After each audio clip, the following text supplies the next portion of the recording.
Some brief introductions. I'm the first guy. My name is Sharu Iyer. You can call me Sharu, you can call me Iyer, whichever you prefer. I'm the Vice President of Quality for Northwell's Behavioral Health Service Line. Northwell is a large healthcare organization in New York and Connecticut, 28 hospitals, over 1,000 ambulatory sites. I'm the Vice President of Quality for Behavioral Health. I could do mine offhand, but I have to read off the slide here or read off my phone for everyone else's intro. Stephanie Moss in the middle is a PGY2 Psychiatry Chief Resident for Resident Academics at the Rosalind Franklin University in North Chicago. What she did not include in her intro is that she's also a social media star extraordinaire. She is the author of the Life as a Patient Doctor podcast. She's also has an online presence on X, Instagram, and on her own website, which is medpsychmoss.com, psych without an H. On the far right, Christine Mutie serves as the Chief Medical Officer for the American Foundation for Suicide Prevention and knows the impact of suicide firsthand. After her own lived experience and losing physician colleagues to suicide, she dedicated herself to fighting this leading cause of death. For the past decade, as CMO of the American Foundation for Suicide Prevention, Dr. Mutie has been leading a nationwide movement fueled by science and grassroots. She has testified before Congress numerous times, presented at the White House and at the National Academy of Sciences, and is a frequent expert contributor for major media outlets. We're very privileged to have Dr. Mutie with us here on our panel. And to my immediate right is Dr. Michael Myers. Dr. Myers is a professor of clinical psychiatry at SUNY Downstate Health Sciences University in Brooklyn, New York, where he is ombudsperson for medical students and co-chair of the Dean's Learning Environment Committee. And he very modestly says in his intro that he's a specialist in physician health. I would say he's probably the leading international expert on physician mental health and physician suicide, and he'll be discussing things as well. And so to start, we'll start with a case study. And to briefly introduce this YouTube video, this is a 49-year-old partner domiciled employed male. He has a past psychiatric history of major depressive disorder with psychotic features, 6 prior psychiatric hospitalizations, 2 prior suicide attempts, and a known history of alcohol use. My name is Sharu. I am a psychiatrist. I am also the Assistant Medical Director for OMH Adult State Operated Services. I am in an odd position as being someone with this sort of dual identity. On the one hand, I'm a psychiatrist, so I provide mental health care. And then on the opposite side, I'm a patient. My journey in mental health, I think, has been a bit of a roller coaster. My original plan was never to be a psychiatrist. I actually ended up leaving medical school the first time around, in part because of my mental health symptoms. I was planning on potentially living the rest of my life doing work in computers and working in IT. That was the original plan. I was in college when I first started to experience the symptoms of my mental illness. I was extremely depressed. I was having a lot of trouble functioning at school. I was even at a point where I was questioning whether I wanted to be alive or not, and saying that out loud to some extent as well. My friends finally pulled me into a room and kind of confronted me with, no, this isn't who you are. We know who you are. This is something you can get help for. This is called depression. It's a condition. It was hard to believe it, but because of the people who were confronting me with it, I think I was better able to recognize that and understand it. And then that was my first experience with the mental health care system. Being in a state hospital, even before I was in medical school, opened my eyes both to the positives and negatives of our mental health care system. And in many ways, it inspired me to move into a career that was not just about being a psychiatrist and taking care of people, but also taking care of systems, knowing that we have a system that really needs improvement. My current recovery journey is definitely a journey. I don't see it as a destination. I don't see it as I'm going to magically get to a certain place and voila, I'm recovered. It's something that I have to work on an ongoing basis every day.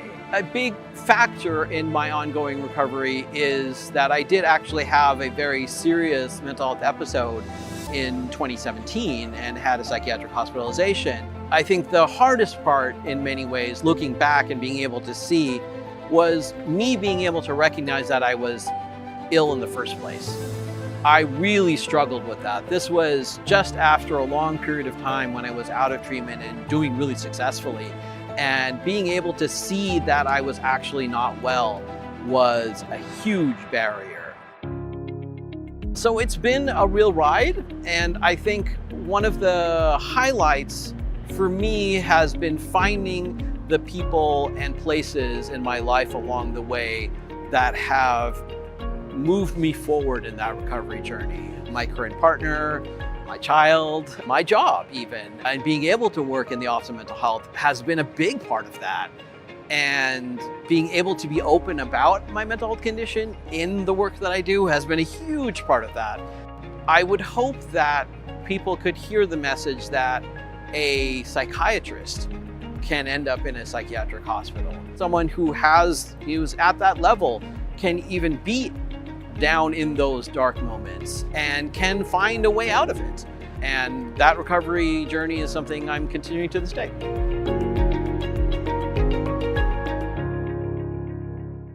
So my journey, as you can tell, I'm a psychiatrist and I have a mental health condition, and I was in that video. My journey started really in college, as the video said, as far as the onset of my mental health condition, which is major depressive disorder with psychotic features.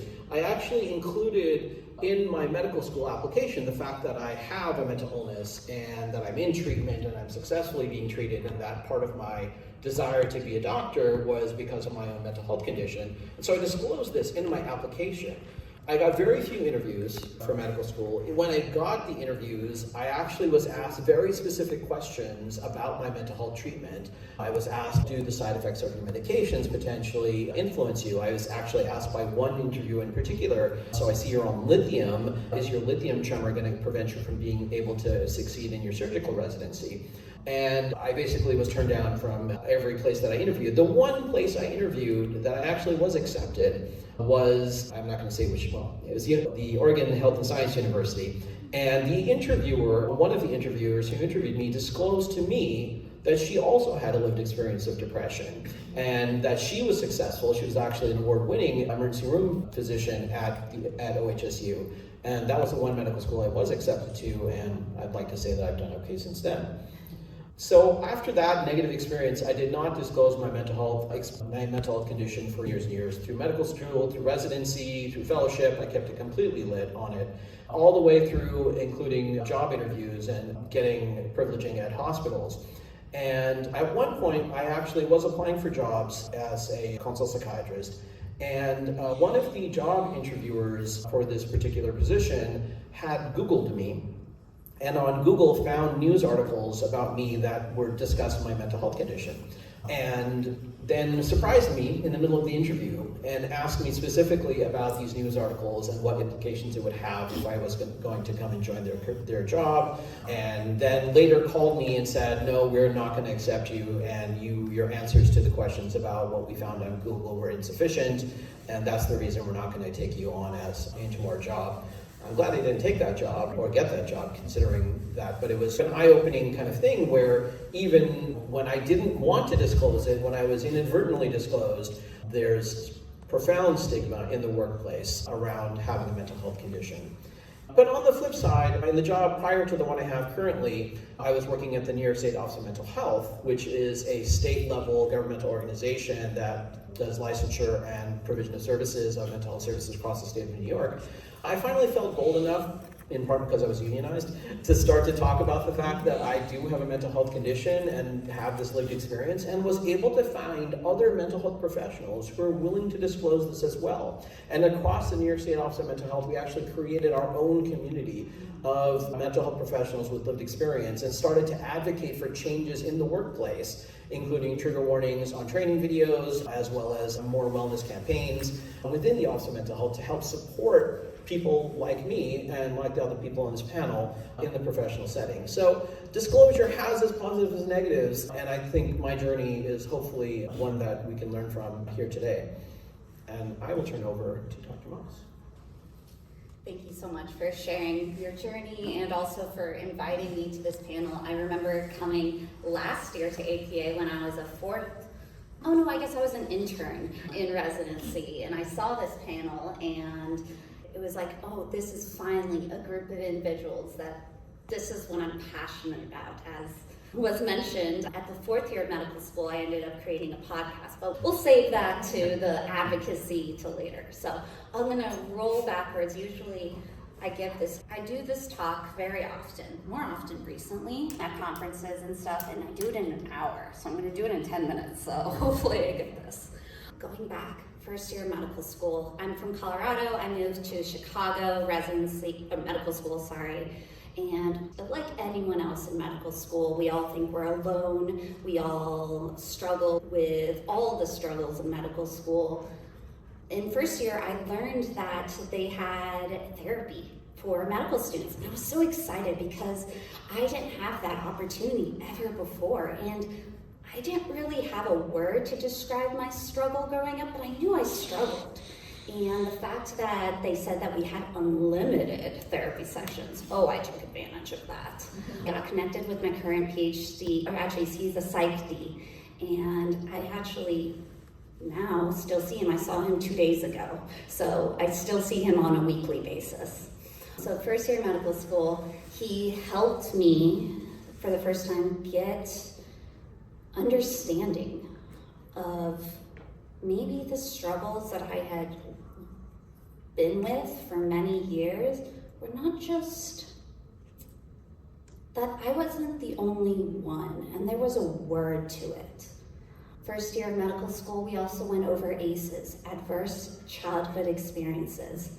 I remember the first day that I was reading about it for our homework assignment, and I was just in shock because never before had someone told me what I had dealt with as a child was abuse, was neglect.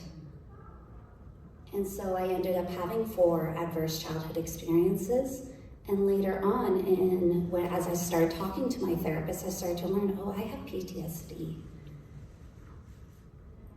In addition to generalized anxiety disorder. That one I knew I had anxiety. That one wasn't that big of a deal or new information. I was always the anxious one. I was always the anxious attachment one. So I started the therapy. It wasn't still second year. Then second year of medical school, we're in COVID, so we're all in virtual classes. And we come back to ACEs, Adverse Childhood Experiences.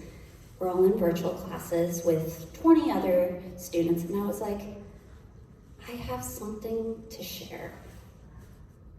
It's been now a year, do I do it? It's only 20 people. I never told anyone else. It was just my husband and I, who was also a medical student with me at the same university. And I was like, okay, I'm going to message the teacher and say, hey, can we save a 5-minute at the end of this talk? I have something to share. And she said, sure. And so at the end of our Zoom session, that was my first disclosure, saying that what we were learning in class, I had experienced it myself.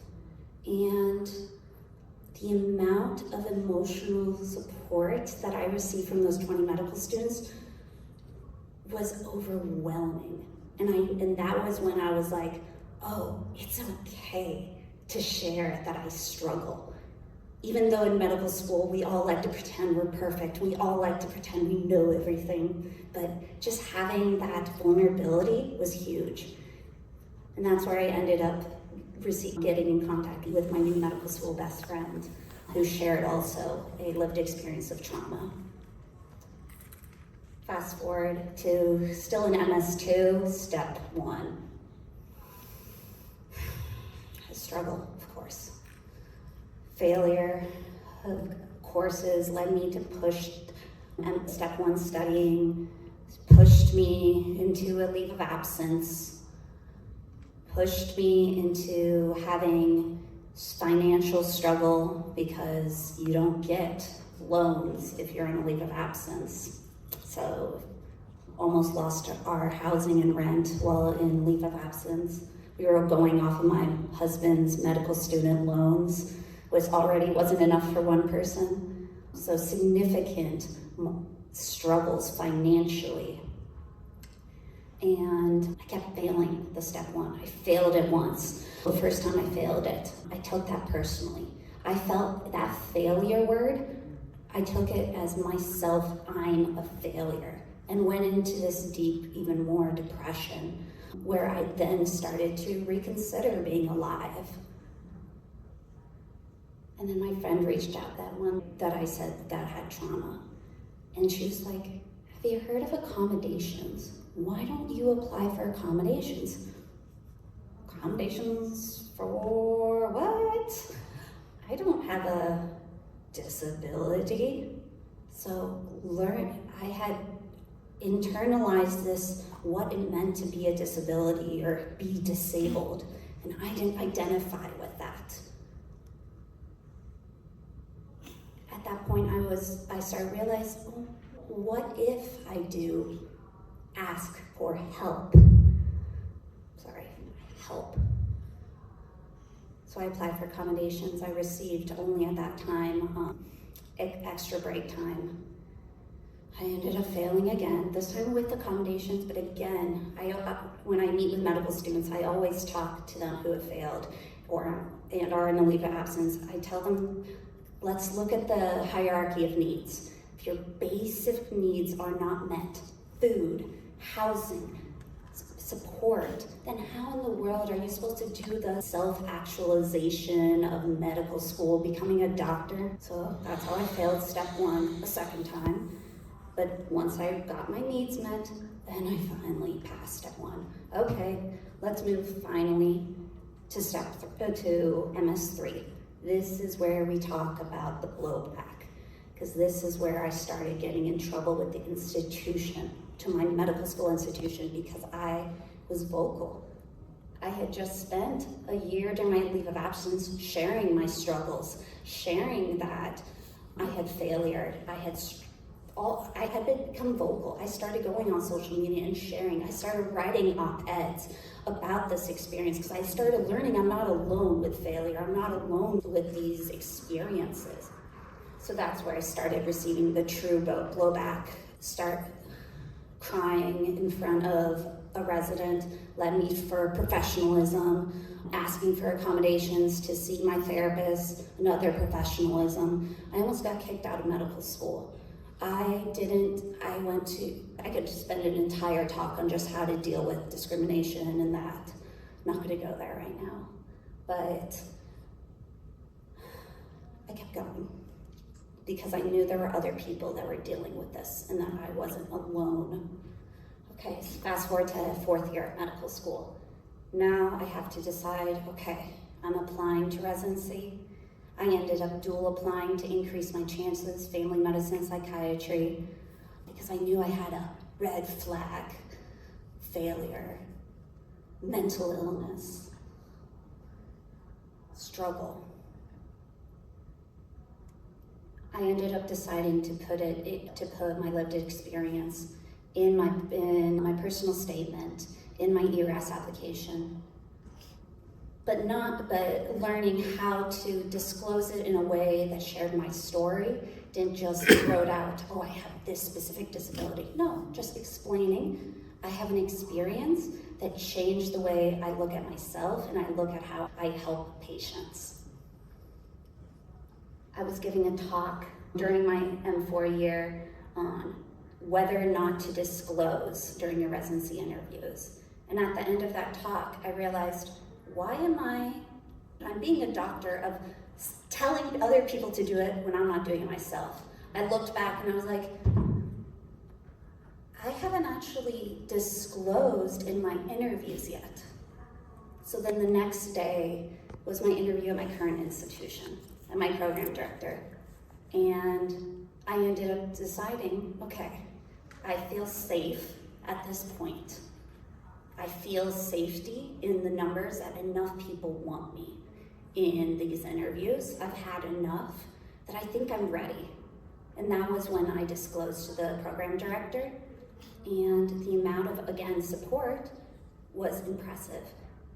Oh yeah, that's not a big deal. We've helped people all the time. Yeah, we can work around, okay, what do you need? Less patient numbers, less time, like days off. Amazing. So in total, and that's how then when I got into residency, I ended up matching at this institution. And my advocacy continued in fourth year is when I started my podcast, where I started in leave of absence when I started journaling and writing about the struggles. So I was like, okay, people aren't reading my blogs. Let's turn it into audio, which then I realized, oh, people aren't listening to podcasts. They want a video. Okay, then I'll do a video then. So now I'm on YouTube. But hey, that's what got it to be people to pay attention and to share. And since, I think it's now been about a year on YouTube, 3 years since I started the podcast and writing, maybe 4 years if you want to go since op-eds and writing. And the amount of people that contact me, medical students, DOs, MDs, Caribbeans, IMGs, all across, residents who are struggling similarly, that have failed and feel like failures, who are in a leave of absence or gap years because their school wasn't able to support them with whatever their mental or physical health needs. Their struggle to receive accommodations in their complex exam or their accommodations. People that are being kicked out of medical school and residency for having lived experience because they can't, because of whatever word institutionally they want to throw at them, professionalism. So I'm so thankful to be a part of this panel, and hopefully you can sign the petition to make this an actual caucus, because we all have some sort of lived experience, because we're all human. Thank you.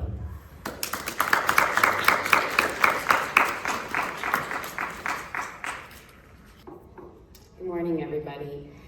I'll share my story. It's a little bit more of a remote story, but it's what I'm most passionate about today, and I think my own lived experience is what drives me to be working at the national suicide prevention level to try to save lives and destigmatize any kind of human struggle for the nation now. I'm very blessed to have come full circle in a number of ways in my career.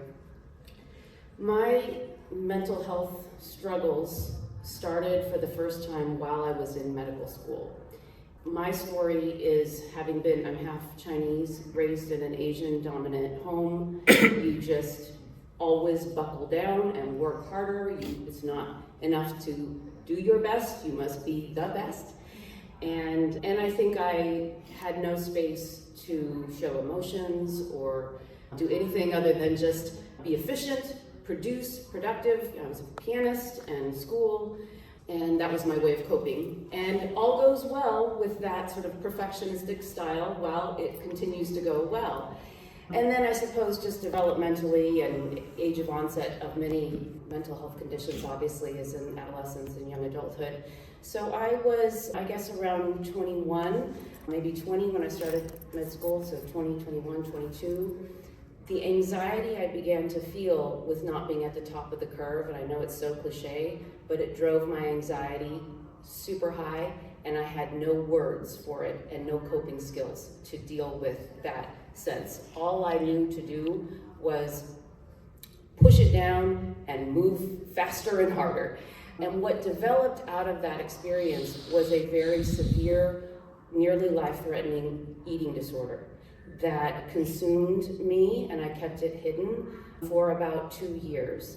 Now, my peers were starting to notice the weight loss and actually encouraged me and walked me to the counseling center. I was a UCSD medical student at the time. It didn't click for me yet. I wasn't ready. I was still just in the throes and couldn't see what was happening, and let alone get on top of a sense of allowing myself to receive help and treatment. So that finally happened after my husband and I got married right after step 1. I had deferred the start of the 3rd year clerkships and started in my clinical rotations like 4 weeks late. And so I already felt behind, and I had unaddressed severe eating disorder and mental illness going on. Again, just trying to stifle it and just function and cope. So that, in the first few days that I was trying to start rotations, really led to a sense of, I cannot be here, I'm unfit. My mind was not my own and swirling with anxiety. And I literally walked into my Dean for Student Affairs office and tried to express what was happening, but it was a big jumble, I'm sure. And she looked at me and said, I don't understand. You worked so hard to come to medical school. I went to Harvard, blah, blah, all the uphill battle, and you're here for a reason. What would you rather be doing? And all I knew was that swimming was the last time I felt any semblance of being myself and centered. So none of it made sense. However, I will say, even though there wasn't a lot of sort of empathy or compassion that I felt in that moment, she would not let me quit. I was trying to quit medical school. And she said, just take a quarter off. Quarter by quarter turned into a year off. I got treatment for the first time. And that therapy changed my life. It was like my internal operating system became known to me, some of those internalized messages and voices. I thought that I didn't deserve to take space on the planet unless I was producing and achieving. And so I had become suicidal. And a lot of it was my relationship with my father. So this older social worker woman who sat in her rocking chair, the ex-wife of Jonas Salk, because we were in San Diego. This was the therapist that through my husband's EAP, I could pay $10 and receive. She was remarkable. And I thought I would need a plan for an eating disorder, and it was really all about my internal world. And so anyway, then I had to make a decision if I would go back into the place that I had felt unfit, and by then actually had been faking it so hard that I think my friends later, fast forward much later, maybe 7 or 8 years later, I became the Dean for Student Affairs, which is so odd that very few years actually, but in my life there was so much change and growth. But my peers from medical school said to me, oh, that makes perfect sense that you would be in that role. I did not see myself as having that kind of empathy and ability to be present for others. So anyway, it's just, I think what I want to share, because there's much more, but I'm not time to tell all the details, but a few things I would say made all the difference for me as I began to talk more openly. I got to train in psychiatry at the institution where I was a medical student, and I already had developed some relationships, for example, with who would become my training director and my lifelong friend and mentor, Sid Zissik. I was encouraged to tell my story because people with lived experience have a superpower, in his opinion. And when I then was on the residency selection committee for many years later, that was a real belief that not all, but many of us held. And I think I got to live in a space that was remarkably psychologically safe for being academic medicine and what we know that experiences can be like in other places. When I took the job as Dean for Medical Education and Student Affairs, I was only 4 years out of residency. And the scenario in the medical school, probably not too dissimilar from other med schools, there was a lot of morale problems, anger at the administration, issues going on. And so the medical students asked, who are you? Why are you taking this job? We want you to hold a town hall and talk to us and tell us your story and why you're coming into the medical school dean's office from the Department of Psychiatry where I've been working. And so I did face a question. While I had disclosed in my residency interviews and things like that about my experiences, I had never told my story publicly before. And here I am, starting a job, leaping out of the safety of the Department of Psychiatry into the School of Medicine, more broad. And I really didn't know if this was going to cause me to lose my job. So I wrote out what I would say, and I showed it to my boss, a higher level dean in the dean's office. And she said, yep, you should share it. And I did. And similarly, when you share, you hear about everyone's humanity and struggles. And you realize you're not alone. And that's so important, but even more importantly, there's a way to connect all of us and have a sense of the journey of healing doesn't have to include public disclosure for sure, but when it can be a very powerful help to, I think helping others is a way to heal, one way to heal, but also I think I'm in a space now where when I first had to start dealing with my own needs and my own vulnerabilities and mental health and later physical health, I still wasn't able to take the time to take care of myself except to say, I now have patients, I have medical students, I have children, I have people who rely on my ability to show up and be present. And so for the first few segments in my 20s and 30s, I was very serious about taking care of my own physical and mental health for those reasons. And I can say now, I am at a different stage in my life where I love myself for who I am too. So I deserve it just like everyone deserves that. So I think the growth doesn't end with the sort of short-term, really truly liberating and freeing experiences, but it's remarkable how over now several decades of this and in my national platform when I'm speaking, I often include, just because of time's sake, maybe like a 30 seconds about my lived experience story, but I don't have a sense of shame. I have a sense of empowerment that it connects all of us, whether it's a mental health condition, a physical health condition, or just life challenges. And people are oftentimes holding those experiences and keeping them a secret in a way that does not serve them and doesn't serve those around them. That is a little bit about my story. Thanks.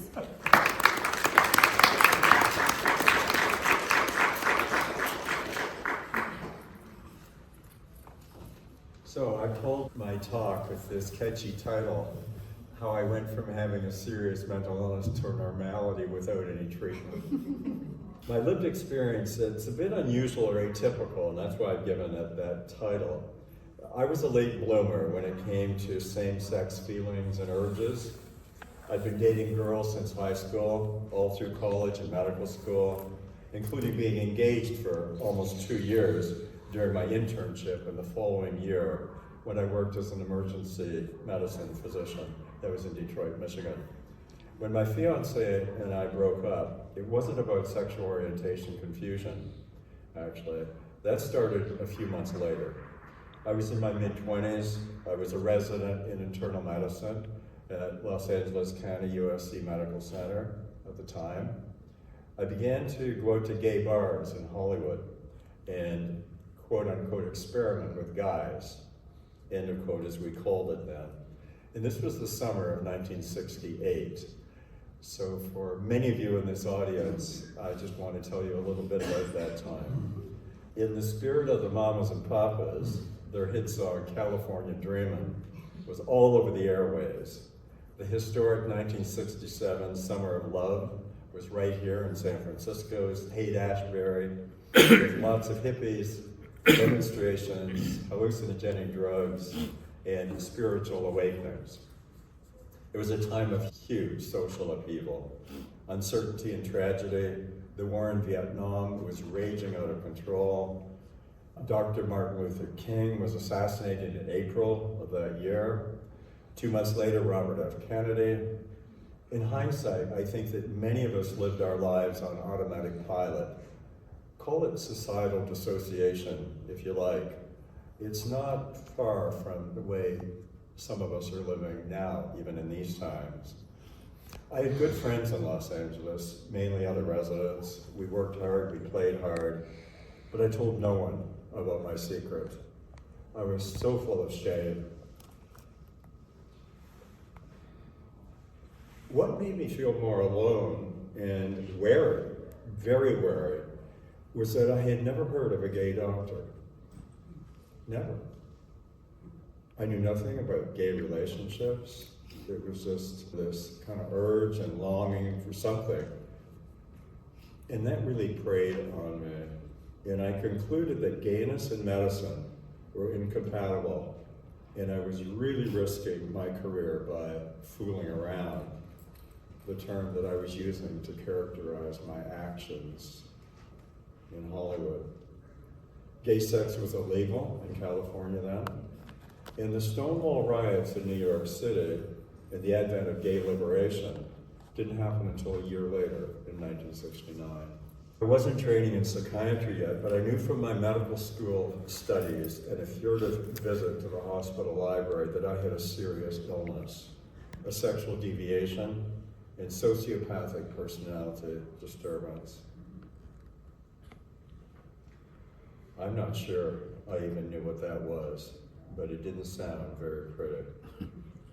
So as we went from DSM-1 to DSM-2, it was moved then into just a general classification of personality disorders. So is it any wonder then that the heterosexual dimension of my bisexuality won out and I jumped back into the closet?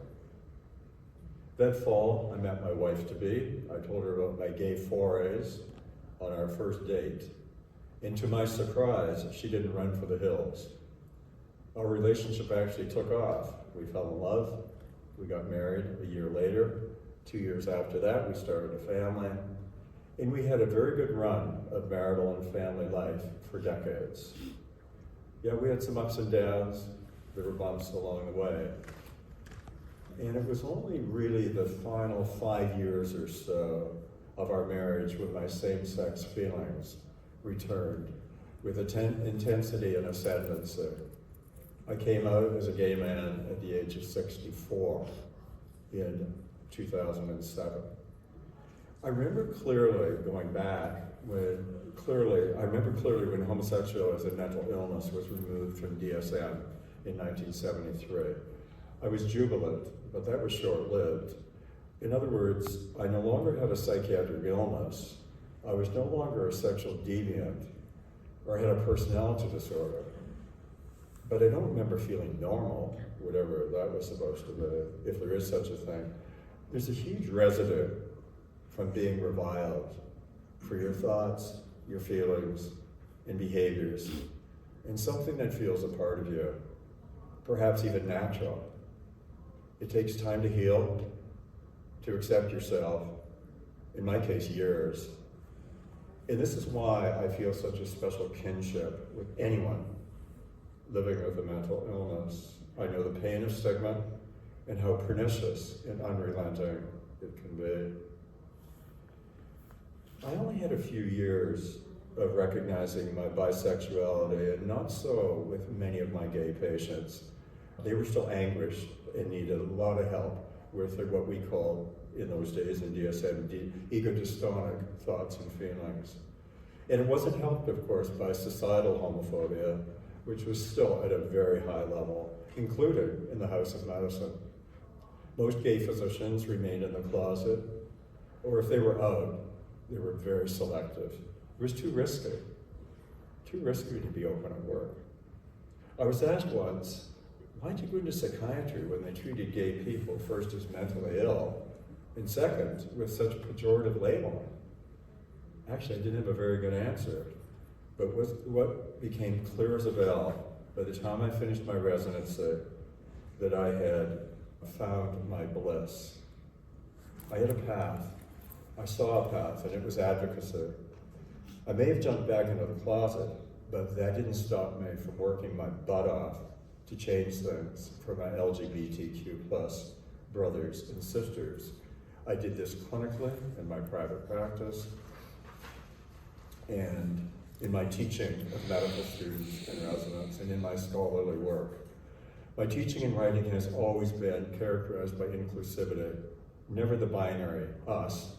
In other words, we're the doctors, we're normal, and they're the patients, they're sick.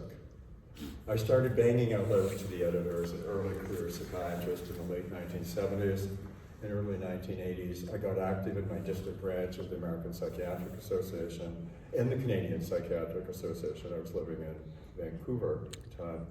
And I rose up the ladder in governance. When AIDS came along in 1981, I started a Prevent Burnout group very early for all the doctors toiling on the front lines. These were courageous souls treating patients with HIV and AIDS who were being shunned by their doctor colleagues and the institutions where they worked. These exhausted men and women needed a safe place to commune, to unmask, to vent, to rage, and to weep. Bearing witness to their heart-wrenching patient anecdotes and their selfless compassion was a gift I will treasure forever. So let me fast forward to today. My book, Physicians with Lived Experience, How Their Stories Offer Clinical Guidance, was just published by American APA Press in December.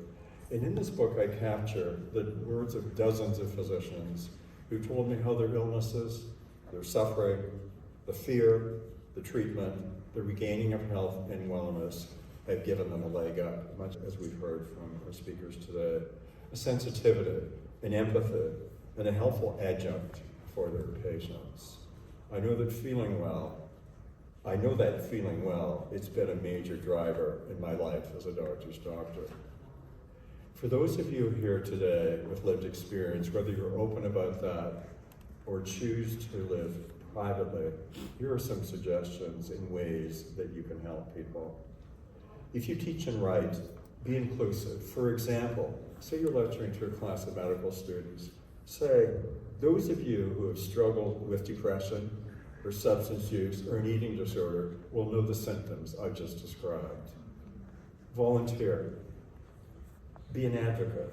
There's so much that we can do outside of the confines of our office or clinic. Really embrace post-traumatic growth. We've heard so much about that this morning already. Look for allies, reach out, work with them. Keep up with language changes because there's such a moving thing. That's very important.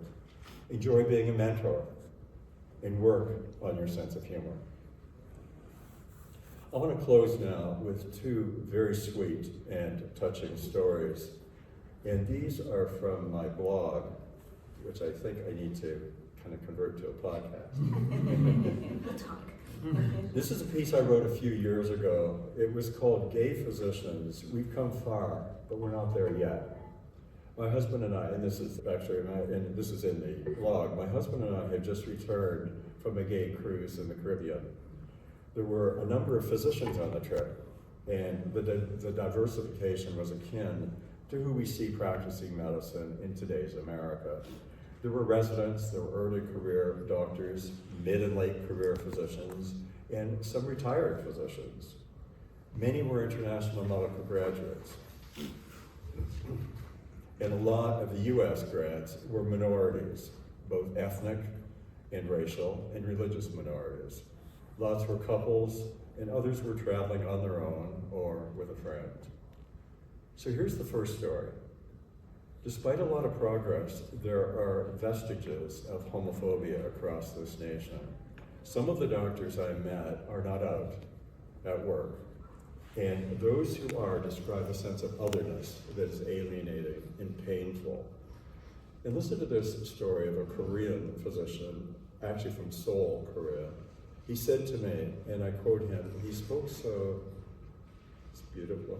He said, "Being on this ship is incredibly liberating. You can sense the acceptance and security. I see it on the faces of strangers. I hear it in their laughter. I feel it in my soul. My mind is clearer, and I'm breathing differently. In my culture, this is Tongsa. I'm not sure if I'm pronouncing it correctly, which means coming home, where I belong with comfort and support." And here's the second story. Love is Love. Jennifer Holliday, singer and actress of Broadway's Dreamgirls fame, she performed one evening. And mid-show, between songs, she gave a brief riff on stigma and marginalization. She herself has suffered from depression and an eating disorder. And after she told her story, she invited all couples who had been together 20 or more years to come up on stage. She asked them to slow dance in celebration as she sang a beautiful love song and her band played. One couple who had been together 51 years danced with their canes.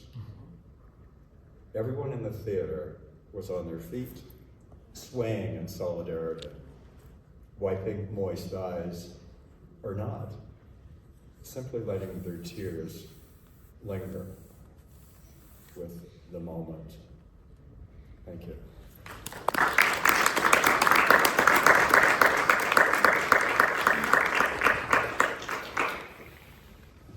I'm really excited to have been a part of this panel, and in conclusion, I think it's really important to recognize the lived experience across this panel. Not only do we have a vast spectrum of experiences, of severity, of diagnosis, those are things that we talk about clinically, but more importantly, a vast experience from resident level to slightly more experienced, as well as clinician, academic leader, quality leader, advocacy leader. We have the best and the brightest of our profession standing up and disclosing their lived experience. But it's very clear that stigma, unfortunately, continues. And the need for us to drive more and to have more change has not ended anytime soon. Despite all four stories here, it's very clear that there's a need for more. And so the goal here is, what can we as the APA do? I imagine in this room, many of you probably resonated with the stories that you heard today, in part because you may have your own lived experience, you may know others who have lived experience, or you may just be a strong supporter of individuals with lived experience of mental health conditions. And especially those of us who are in the psychiatric profession, in mental health professional fields, continue to face that stigma in the workplace. What we need is advocacy. And what I'm proposing we need, and the rest of us here on the panel, is a caucus on stigma and lived experience. For those of you who may have not come in, or may have come in along the way, there is no component of the APA focused on stigma. None. And unsurprisingly, there's also no component of the APA that focuses on lived experience. So the goal here is to create such a component in the APA through a caucus on stigma and lived experience. The QR code is on the screen. The link is also on the screen. If you want to type in the link into your browser, feel free to take a picture for future saving. But more importantly, there's a paper copy of the proposal as well as being passed around. If you've already signed up for it, that's great. If you don't want to sign, that's fine too.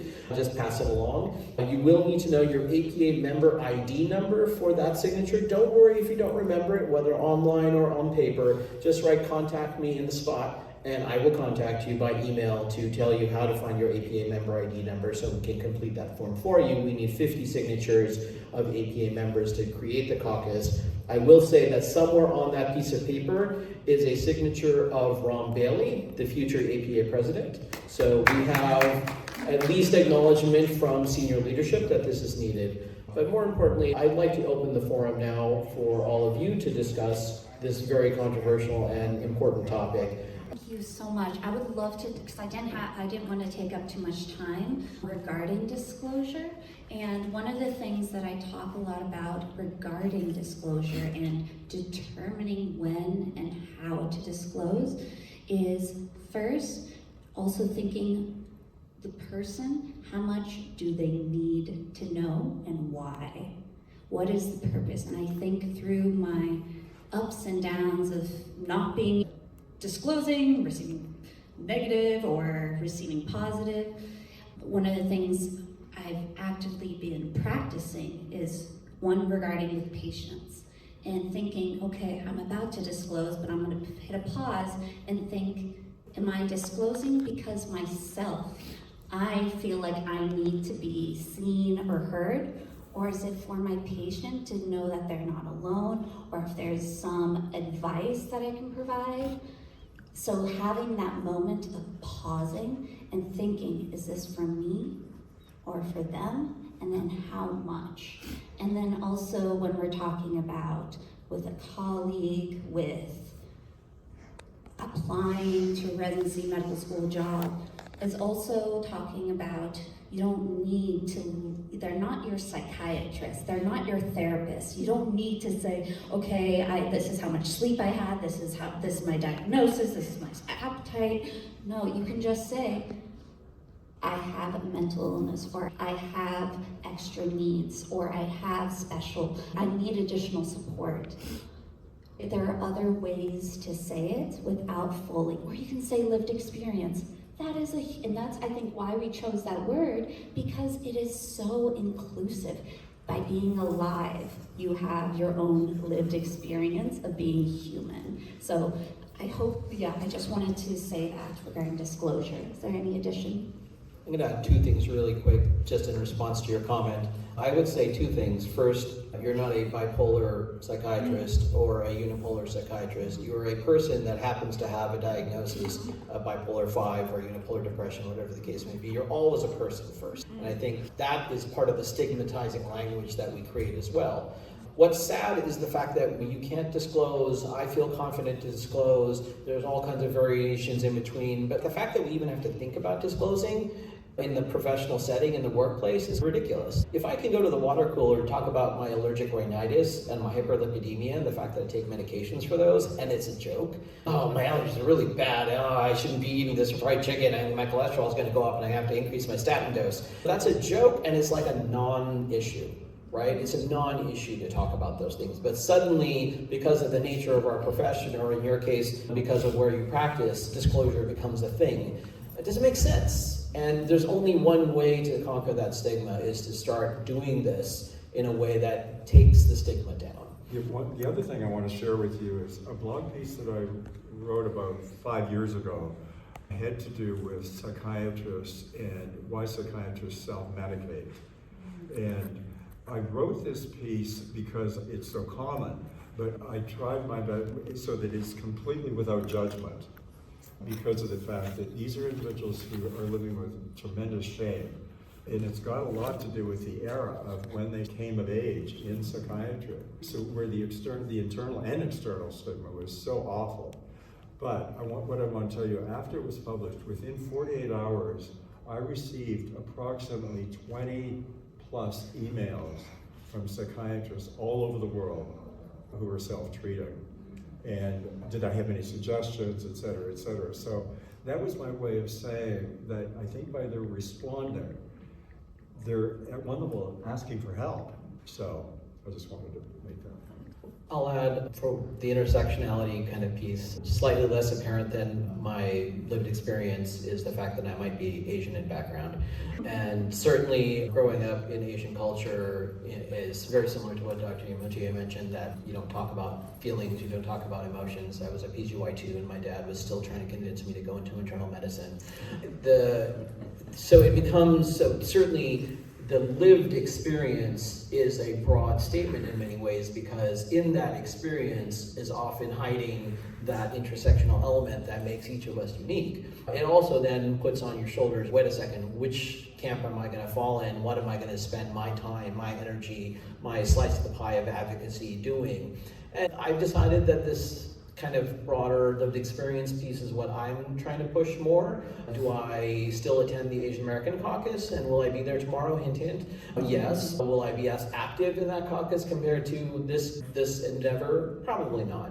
But I think the good news is there's always an avenue for whatever intersectional element that you want to focus on. It's up to you, and the door is wide open, especially for your future, about where you choose to put that energy. But I would like to hope that as we continue to develop both this and other sectors of discussion around advocacy, that we can bring in all elements together so that we can have that intersectional discussion. I don't think that is too progressive at all. In our world of the national space of suicide prevention, lived experience, lived expertise is a highly valued perspective that, along with our research grants, we are moving towards requiring that to be an element of the co-design of research, as well as all of our AFSP programs, from suicide prevention to postvention, loss and healing, are all co-designed with lived expertise, and it's oftentimes a group of 10 or 12, so that there's a variety of inputs. Sometimes I feel like in the world I'm living in, it is this bubble that we're trying to spread everywhere. It is a stigma-free environment, where once our tens of thousands of volunteers across all the country involved with Out of the Darkness walks and our 73 chapters, once your life has been personally touched by suicide, either through loss or your own lived experience struggle, and if you have the opportunity to start sharing and connecting with like-minded people, it shapes an experience where the prevailing culture just doesn't make sense anymore. And so it becomes much more easy in a way to just reject that. And so anyway, I think that's a great point, and we try to treat every form of expertise from science to clinical to lived in a way not the same, because they're all special in their unique ways. But for example, if there's an honorarium to bring them, everybody gets that honorarium. The value is high. So yeah, that's important. I'm going to respond to your question by cheating and not responding, because I'm going to pick on a word that you used in your language. You called us courageous. I'm tired of being courageous. I don't feel courageous. I feel like I'm just kind of talking about myself no differently than I would talk about any other part of my life. But more importantly, why should I have to be courageous? The fact that I have to be brave to talk about my mental health condition is just pointing to the fact that it's a stigmatized condition that requires bravery to overcome. That's a lot of crap. Why should that be the case? We should be able to talk about it as openly as anything else about my own personal lived experience of all the other things that I have lived experience in. So yeah, language matters, words matter. I think it's hard to settle on one thing, but part of it is that we are so ingrained still. Even when we're on the complete side of like wanting to be supportive of these kinds of statements, we live enmeshed in that world, and so it's going to take a lot of work, regardless of what words we use. How your Everyone's thoughts looking at me. I do still take care of patients, despite living in the administration world, and especially I do moonlight at an emergency room, so in the psych ER, and that's where lived experience can be at its height, so to speak. It's one of those things where none of us have any training in how to talk about lived experience with patients, right? And in fact, if anything in psychiatry, especially in psychodynamic training, and I went to a psychodynamic residency program, you don't talk about yourself, right? You're the blank slate. You are the receptacle of all of your patients' content, and you absolutely do nothing but mirror it back, and you pretend like you are nothing but just a device in the room. You're not actually a person. I don't buy any of it. My residency training director did not care for me.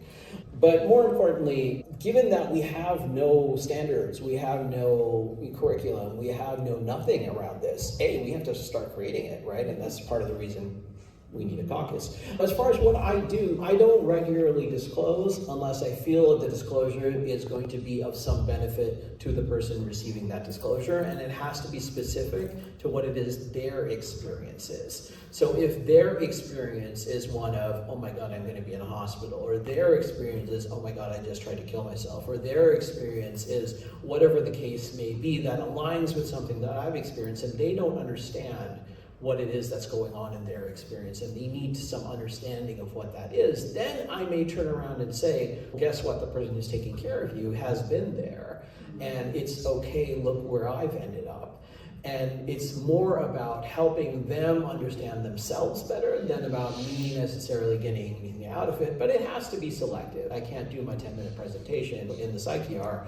That would be slightly problematic for ED length of stay. But more importantly, it has to be something that will have clinical benefit at the end of the day. But again, I'm winging it. I don't know what I'm doing. That's part of the problem.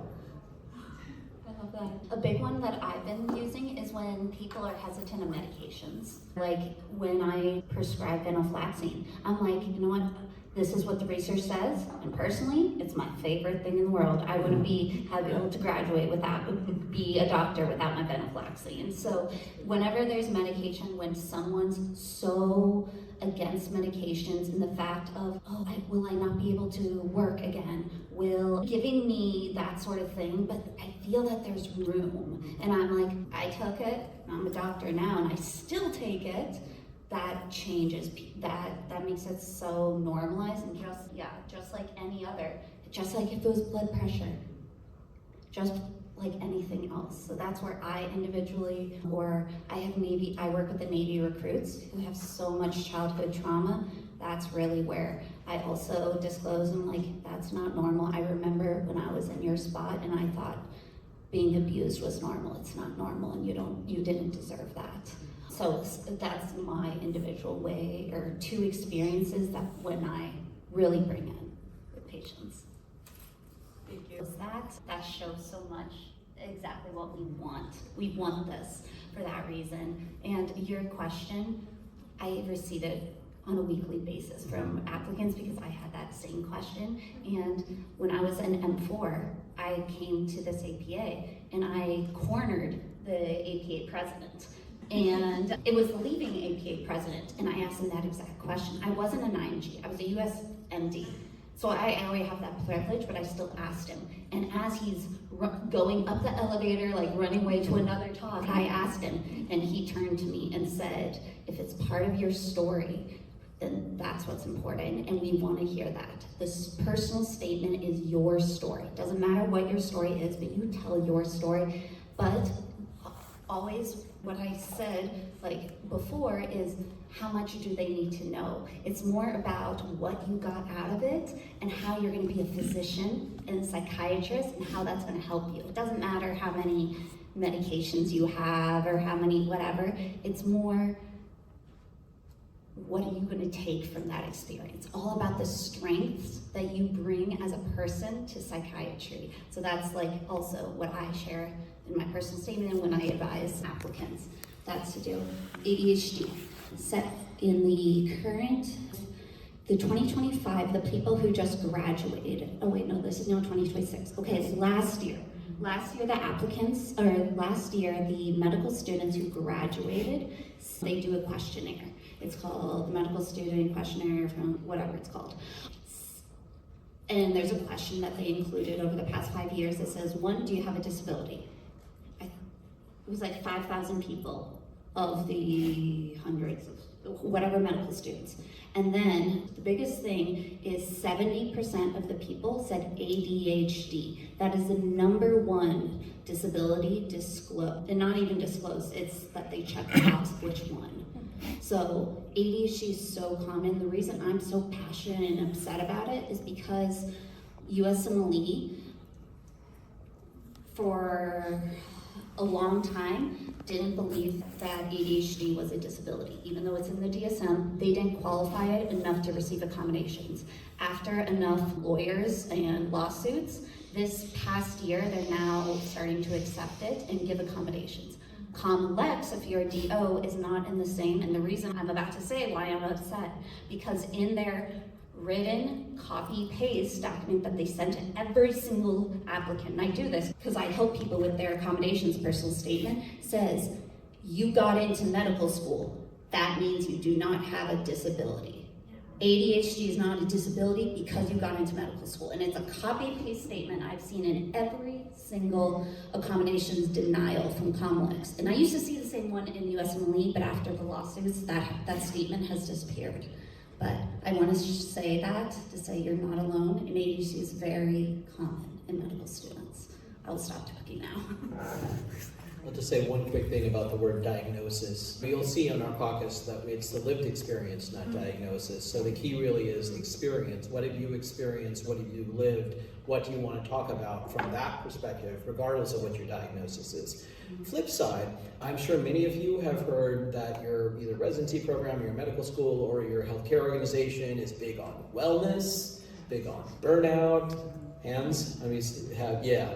Do they ever talk about mental health diagnosis and any of that? Yeah, that's yes, right? Like, where's the conversation where we're talking about where support you if you have a diagnosis of a mental health condition? Burnout is basically adjustment disorder, except with a fancier name on it, right? Let's be honest. So everyone would meet criteria for an adjustment disorder, or if not major depressive disorder that has burnout. But we call it burnout because, again, the stigma, right? The diagnosis has stigma, and we perpetuate it by using language that gets us away from talking about diagnosis. Even lived experience theoretically gets away from diagnosis. That's because we want a broad tent. We have other purposes in mind.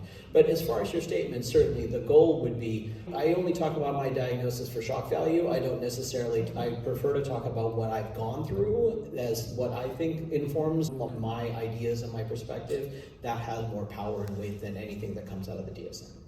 I'll say I still struggle with that. I have no good answers. I think along the themes that we've been saying, number one, I think reflecting on why now, why is it important to me to go public with this now? that would be like a first check-in, make sure that it's good for you, even with the potential for some negative fallout.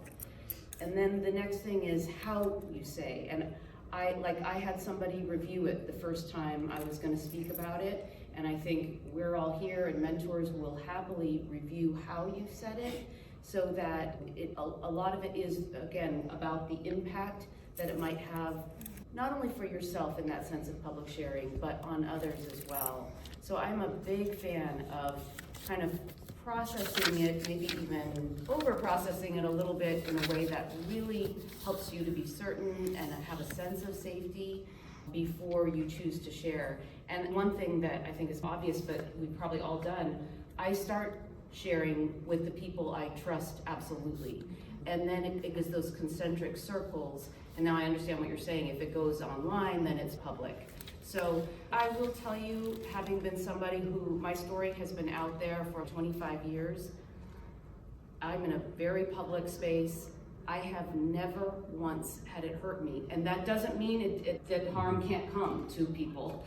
But I will share with you that I think I guess it really depends on so much of those contextual features. So again, having that sense of safety, having processed it, having taken a look at it, and I also, gosh, it's such a tension in that we're here, and I think the purpose of this caucus would be to create the world that is fair and just and treats mental health like health. But it doesn't mean we have to put ourselves at risk in the doing so unduly. Yeah, I think it's, sorry, a little bit complicated. I just want to put a plug in for Dr. Jessie Gold, who is not able to be at the meeting this year. I've interviewed her for my book because I was struck by her disclosure online. She'd been very public about many things having to do with psychiatry, but had never shared that she was on medication. And she really dissected that and everything and explained all of that and discussed it with her therapist. It's along the lines of what Christina said. She waited very carefully, but then realized that she really is ready and does want to, because she was beginning to feel duplicitous, that sort of thing. It has been such a huge relief for her to just put out that other piece. But that's an example, I think, of disclosure gradations or something like that. I was a wellness chief last year, and one of the things I taught my co-residents is to really be in your body, notice it, and start doing the 5 senses of, okay, chair, breathe into the chair, breathe into the feet. What am I seeing? Because it's hard. So that's what I try to do whenever a patient is triggering me like that. That's my strategy. And also thank you so much for disclosing, and congratulations.